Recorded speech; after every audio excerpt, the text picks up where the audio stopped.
एक दिन एक छोटे बच्चे ने अपने पिताजी से पूछा, पापा क्या मैं खेलने जाऊं? उसके पापा बोले, मैं तो कभी खेलने जाने के लिए मना ही नहीं करता। वैसे भी खेलना तो बच्चों की सेहत के लिए अच्छा होता है, पर शायद तुम्हारी मम्मी मना कर दे। बेटा तो बड़ा ही दुखी हो गया, सोच में भी पड़ गया कि माँ को कैसे मनाया जाए। उसके पिताजी कुछ सोच रहे थे, तभी उनको अपनी पत्नी के बारे में एक बात याद आई। उन्होंने तुरंत अपने बच्चे को बुलाया और कहा, जाकर अपनी माँ से कहो कि माँ मुझे खेलने जाना है, पर पिताजी मना कर रहे हैं। बस तेरा काम हो जाएगा। बच्चे को तो बात समझ में नहीं आई, पर पिताजी कह रहे हैं तो चांस तो लेना ही पड़ेगा, और फिर खेलने जाना तो यूं ही नहीं मिल रहा। ऐसे में पिताजी की बताई हुई तरकीब आजमाने में क्या हर्ज है। बस बच्चा तुरंत माँ के पास गया और रोते हुए उसने अपने माँ के सामने पिताजी की कही हुई बात दोहरा दी।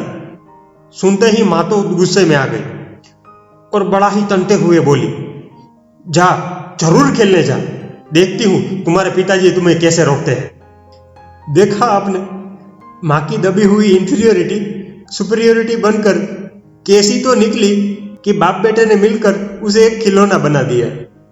इस छोटी सी कहानी का सार ये है कि दोस्तों, हीनता का साइकोलॉजिकल अर्थ होता है मनुष्य का स्वयं में कुछ कमी महसूस करना, और उसे ही इंफीरियोरिटी कॉम्प्लेक्स कहते हैं। यह भी समझ लेना कि मनुष्य जिस बात की अपने में कमी महसूस करता है उसी के विरुद्ध बाहर होशियारी झाड़ता रहता है, या फिर भीतर की हीनता को पूरी करने हेतु बाहर हाथ पांव मारता रहता है, और उसे ही आप सुपीरियरिटी कॉम्प्लेक्स के नाम पे जानते हैं। यहां दो बात समझने की है। एक तो हर सुपीरियरिटी मनुष्य में छिपी वास्तविक इंफीरियरिटी की खबर देती है, और दूसरा यह कि मनुष्य अपना कॉम्प्लेक्सन इंफीरियरिटी स्वरूप में निकाले चाहे सुपीरियरिटी के स्वरूप में। अंत में तो दोनों उसे दूसरों की हाथ की कठपुतली बनाकर छोड़ते हैं।